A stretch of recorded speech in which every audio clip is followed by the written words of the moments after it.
مفتی طارق مسعود نے جو قرآن اور رسول اللہ صلی اللہ علیہ وآلہ وسلم کی شان میں جو گستاخی کی ہے، یہ پوری دنیا میں یہ بات اس ٹائم چرچے میں ہے، چاہے علماء دیوبند ہوں یا علماء اہل سنت، وہ سارے کے سارے علماء اس وقت طارق مسعود کے خلاف بولتے ہوئے نظر آ رہے ہیں۔ طارق مسعود نے کیا کہا ہے، سب سے پہلے میں وہ کلپ بھی آپ لوگوں کو بتاؤں گا، سناؤں گا، دکھاؤں گا، اور اس پر پھر انشاءاللہ تعالیٰ تبصرہ بھی کروں گا، اور قرآن کریم کے بارے میں جو غلط بیانی کی ہے اور قرآن کریم کے علاوہ رسول اللہ صلی اللہ علیہ وآلہ وسلم کی شان پر جو اس طرح کے نازیبہ کلمات کہے ہیں طارق مسعود نے، اس بات سے رجوع بھی جو کی ہے نا تو بڑے عجیب اسٹائل میں کی ہے۔ دیکھو ایک بات ہم آپ کو بتائیں کہ ہر بات ہر طریقے سے کوئی بندہ کر رہا ہے تو اس کا مطلب یہ نہیں کہ ہر بات کو اگر کوئی بندہ ہلکے میں لے رہا ہے تو چاہے پھر اس کے سامنے قرآن آ جائے جب بھی وہی انداز رہے گا۔ اگر کوئی باپ ہے وہ اپنی اولاد کے اوپر سختی کرتا ہے اور اس کا عجیب انداز ہے، بالکل گستاخانہ بدتمیزی سے بات کرتا ہے اپنی اولاد سے، تو اس کا مطلب یہ ہرگز نہیں ہوگا کہ وہ اپنے اماں ابا کے سامنے بھی ویسے ہی بات کرے اور کہے کہ بھائی یہ تو ہمارا انداز ہے، یہ تو ہمارا اسٹائل ہے۔ تو اسٹائل 2 منٹ میں رکھا رہ جائے گا کہ نہیں رکھا رہ جائے گا؟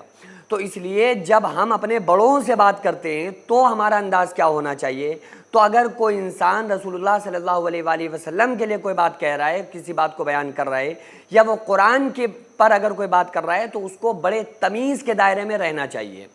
دیکھو ائمہ کرام جو تھے نا، امام بخاری اگر جب کتاب لکھتے تھے، تحریر فرماتے تھے کچھ اور حدیث کھولتے تھے کتاب حدیث کی، اور وہ حدیث الٹی کھل جاتی تھی، یعنی کہ بجائے اس کے کہ ادھر سیدھے ہونے کے اس طرف سے بیٹھ کے پڑھی جائے، اس طرح سے الٹی کھلتی تھی۔ تو وہ حدیثوں کو گھماتے نہیں تھے بلکہ خود جا کر الٹا جا کر ادھر بیٹھتے تھے کہ بھائی حدیث کی کتاب ہم نہیں گھمائیں گے بلکہ ہم جا کے ادھر الٹا بیٹھیں گے۔ تو محدثین جیسی شخصیات نے جب قرآن و حدیث کی شان کی عظمت کی بات آئی، رسول اللہ صلی اللہ علیہ وسلم کی حدیث کی شان کی بات آئی، تو انہوں نے اتنا احتیاط کیا۔ تو آج کا کوئی مولوی جو اس طرح کی باتیں کرتے کرتے رسول اللہ صلی اللہ علیہ وسلم کی شان میں اس طرح کے نازیبہ کلمات کہے، پوری دنیا سنتی رہے، یہ بات نہ جاہل برداشت کریں گے نہ علماء برداشت کریں گے۔ یہ تو ایک مسلمان کوئی بھی اگر اسلام سے تعلق رکھنے والا شخص ہو وہ ان باتوں کو برداشت نہیں کرے گا۔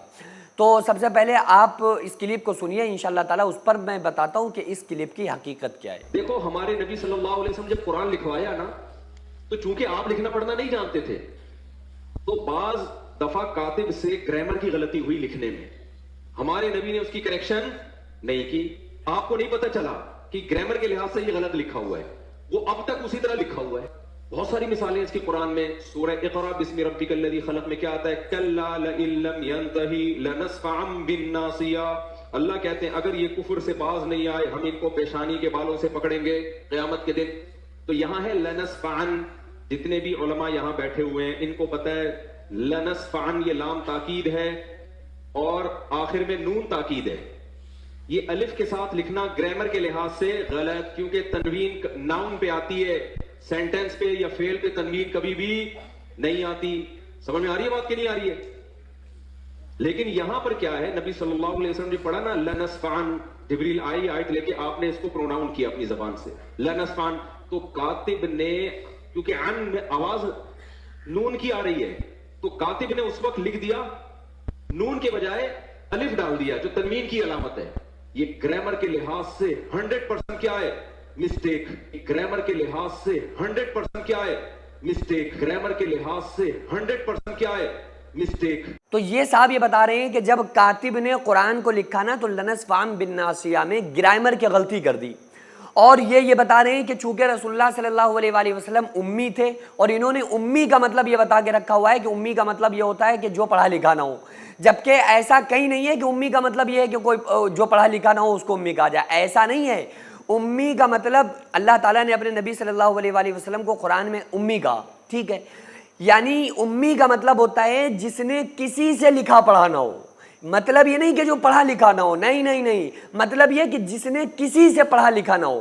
بھائی سوچ کر دیکھو، جب قرآن میں اللہ تعالیٰ نے خود یہ فرمایا کہ اللہ تبارک و تعالیٰ نے تمام علوم اپنے محبوب صلی اللہ علیہ وآلہ وسلم کو عطا فرمائے، وما هو علی الغیب بضنین، وہ غیب بتانے میں بخیل نہیں ہے، الا ماشاء اللہ، اللہ تعالیٰ جسے چاہتا ہے عطا فرماتا ہے۔ اللہ تعالیٰ نے اپنے علم کو، غیب کے علم کو اپنے رسولوں پر جتنا چاہتا ہے ظاہر فرماتا ہے، جس کو جتنا چاہتا ہے عطا کرتا ہے۔ تو قرآن میں جگہ جگہ پر ان انبیاء علیہ السلام کے علوم کے بارے میں ان کی تعریف قرآن کر رہا ہے، اور خصوصاً رسول اللہ صلی اللہ علیہ وآلہ وسلم، ہمارے نبی محمد صلی اللہ علیہ وآلہ وسلم کے علم کی تعریف قرآن کر رہا ہے، اور آپ امی سے یہ سمجھ رہے ہیں کہ جو پڑھا لکھا نہ ہو۔ اچھا، یہ امی رکھا کیوں گیا رسول اللہ صلی اللہ علیہ وسلم کو، اس کو بھی میں آپ لوگ اچھی طرح سے سمجھ لیں۔ امی کا مطلب یہ نہیں ہوتا ہے جو پڑھا لکھا نہ ہو، امی کا مطلب یہ ہوتا ہے جس نے کسی سے لکھا پڑھا نہ ہو۔ اور پڑھے لکھے نہ ہونے کے یہاں پہ دو سبب ہیں۔ پہلی وجہ تو یہ ہے کہ ویسے ہی لوگ رسول اللہ صلی اللہ علیہ وآلہ وسلم کو شاعر کہتے تھے، لوگ کوئی مجنون کہہ رہا ہے، کوئی کہہ رہا ہے کہ یہ بہت بڑے جادوگر ہیں معاذ اللہ، اس طرح کے دشمن الزامات رسول اللہ صلی اللہ علیہ وآلہ وسلم پر لگاتے تھے۔ تو چونکہ اگر یہ قرآن اللہ کا کلام ہے، اگر رسول اللہ صلی اللہ علیہ وآلہ وسلم کا کوئی استاد ہوتا تو یہ لوگ اور کہنا شروع کر دیتے کہ دیکھو بھائی یہ اتنے علم والے ہیں، اس وجہ سے انہوں نے اپنی طرف سے یہ معاذ اللہ قرآن بنا لیا۔ وہ ایسے ہی کہتے تھے، تو پھر جب اگر ایسا ہوتا تو کتنے بڑے الزامات وہ لوگ لگاتے۔ آپ دیکھیں رسول اللہ صلی اللہ علیہ وآلہ وسلم کے اوپر جادو کا اثر ہوا کہ نہیں ہوا؟ کیوں ہوا؟ ورقہ بن نوفل نے اتارا کیا، بندوبست کیا کہ نہیں کیا؟ کیوں رسول اللہ صلی اللہ علیہ وسلم کے ساتھ ایسا معاملہ ہوا؟ دو وجہوں سے ہوا۔ پہلی وجہ تو یہ تھی کہ اس کا علاج نازل ہونا تھا، سورہ فلق سورہ ناس کا نازل ہونا تھا، اس کی وجہ یہ بنی۔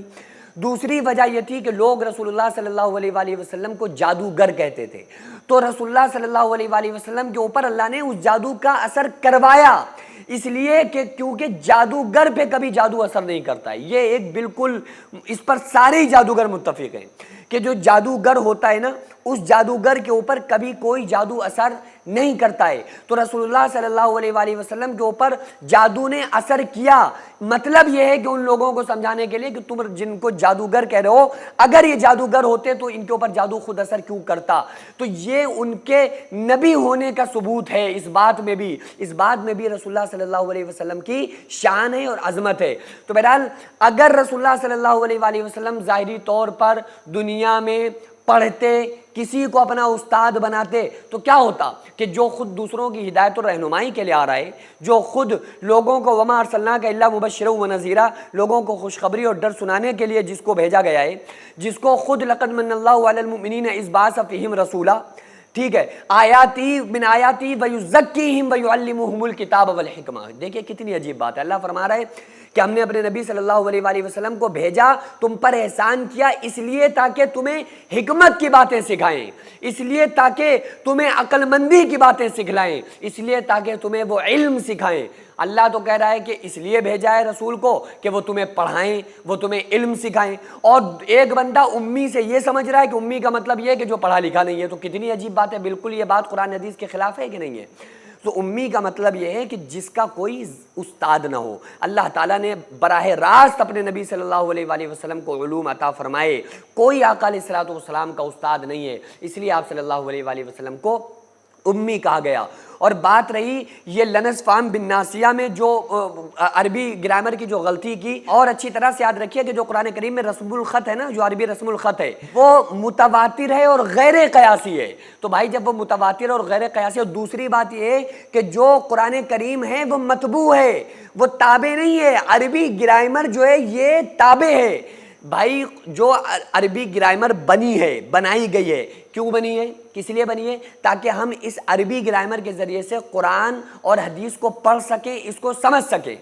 تو بھائی عربی گرامر قرآن حدیث کے مطابق بنے گی یا قرآن جو ہم پڑھیں گے وہ اس کے مطابق پڑھیں گے؟ ایسا ہرگز نہیں ہے بھائی۔ جو عربی گرامر خود محتاج ہے قرآن کی اور حدیث کی، اس کی عربی رسم الخط کی، اس کو پڑھنے کے لیے ہی ہم عربی کی گرامر پڑھتے ہیں۔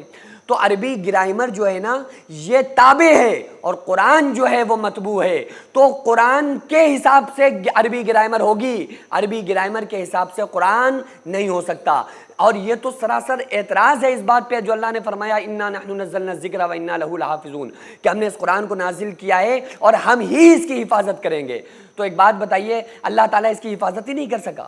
اللہ تعالیٰ نے اس کے، آپ نے رسول اللہ صلی اللہ علیہ وسلم کے لیے تو یہ کہہ دیا کہ رسول اللہ صلی اللہ علیہ وآلہ وسلم امی تھے اور آپ کے سامنے یہ ہو گیا، اور آپ نے چونکہ پڑھے لکھے نہیں تھے معاذ اللہ، اس لیے آپ نے دھیان نہیں دیا۔ تو اللہ بھی نہیں جانتا تھا کیا؟ اللہ کا وعدہ جھوٹا تھا کیا کہ اللہ کہہ رہا ہے کہ انا نحن نزلنا الذکر و انا لہ لحافظون، ہم نے اس قرآن کو نازل کیا ہے اور ہم اس کی حفاظت کریں گے؟ تو اللہ تعالیٰ نے پھر حفاظت کیوں نہیں کی؟ اگر کسی راوی نے، اگر کسی کاتب نے اس میں اپنی طرف سے بقول تمہارے کوئی غلطی کی تھی تو اس میں تو ایک ذرہ ایک زبر زیر ادھر سے ادھر نہیں ہو سکتا، اتنی بڑی غلطی ہو گئی، چاہے وہ ظاہری ہوئی، باطنی ہوئی، کیسی بھی ہوئی، اللہ تعالیٰ نے اس کی حفاظت کیوں نہیں کی؟ یہ تمہارا سوال اللہ کی ذات تک بھی پہنچے گا۔ اس لیے ہم لوگوں کو چاہیے، علماء کو چاہیے، میں رائے دے رہا ہوں ان تمام علماء کو کہ جب بھی بات قرآن حدیث کی کریں، رسول اللہ صلی اللہ علیہ وآلہ وسلم کی شان پر جب کوئی بات ہونا تو اپنی زبان کو بڑے تمیز کے لہجے میں رکھنا چاہیے، بڑے دائرے میں رہ کر بولنا چاہیے۔ اور اگر کوئی شخص اس طرح سے اس عقیدے کے ساتھ کہ معاذ اللہ ثم معاذ اللہ رسول اللہ صلی اللہ علیہ وآلہ وسلم پڑھے لکھے نہیں تھے یا پڑھنا وہ کچھ جانتے نہیں تھے، اس عقیدے کے ساتھ اگر کوئی انسان اس طرح کی بات کرتا ہے یا معاذ اللہ یہ سمجھتا ہے کہ قرآن کریم میں کوئی معاذ اللہ ثم معاذ اللہ غلطی ہے تو وہ انسان پھر کافر ہے، اس کا اسلام سے کوئی تعلق نہیں ہے۔ شریعت نے ایسے انسان کو اسلام والا نہیں مانا ہے۔ سینکڑوں ایسے غریب پریوار جو فاقہ کر کے زندگی گزار رہے ہیں، اور بہت سے ایسے مجبور لوگ جو غربت کی وجہ سے بیماریوں سے جوجھ رہے ہیں اور ان کے پاس علاج کرانے کے لیے بھی پیسے نہیں ہیں، تو ان غریب فیملیز کو ہر مہینے ہماری سوسائٹی راشن دیتی ہے اور ان غریبوں کا فری میں علاج کراتی ہے۔ تو آپ لوگ ہمارے ساتھ مل کر ان بیوہ عورتوں اور یتیم بچوں کا سہارا ضرور بنیں اور ان کے راشن اور دوا علاج کے لیے زیادہ سے زیادہ تعاون کریں، اور یہ ارادہ کریں کہ غریب کے بچوں کو انشاءاللہ بھوکا نہیں سونے دیں گے، اور ہر ہفتے ہر مہینے آپ لوگوں سے جو بھی ہو سکے آپ تعاون ضرور کریں۔ ان کو 10-10 سال سے جو لوگ بستر پر پڑے ہوئے ہیں انشاءاللہ تعالی ہم سب مل کر ان غریبوں کا علاج بھی کرائیں گے، اور ہر مہینے انشاءاللہ تعالی ان غریبوں کو ہم راشن پہنچائیں گے۔ یہ سوسائٹی کا اکاؤنٹ نمبر ہے اور یہ اسکینر ہے، آپ لوگ اس اکاؤنٹ پر یا اس اسکینر کے ذریعے آپ غریب فیملیز کی ہیلپ کر سکتے ہیں۔